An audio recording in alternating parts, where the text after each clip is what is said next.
आज तक आपने सुना होगा कि इब्लीस हमेशा इंसान को इबादत से गुमराह करने की कोशिश करता है, मगर आज की यह कहानी इतनी अजीब है कि इसे सुनकर आप हैरत में पड़ जाएंगे।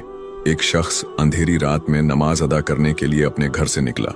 रास्ता बहुत अंधेरा था और चलते हुए उसे ठोकर लग गई। वह मुंह के बल गिर पड़ा और कीचड़ से लथपथ हो गया। गंदे कपड़े देखकर वह वापस घर लौटा, लिबास बदला और फिर से मस्जिद की ओर रवाना हुआ।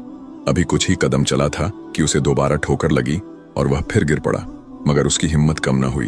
वह फिर घर लौटा, कपड़े बदले और एक बार फिर मस्जिद की ओर बढ़ा। इस बार जब वह घर से बाहर निकला तो दरवाजे पर एक अजनबी खड़ा था, जिसके हाथ में एक चमकता हुआ चिराग था। अजनबी चुपचाप उसके आगे आगे मस्जिद की तरफ चल पड़ा। चिराग की रोशनी में इस बार रास्ता साफ नजर आ रहा था और वह बिना किसी मुश्किल के मस्जिद पहुंच गया।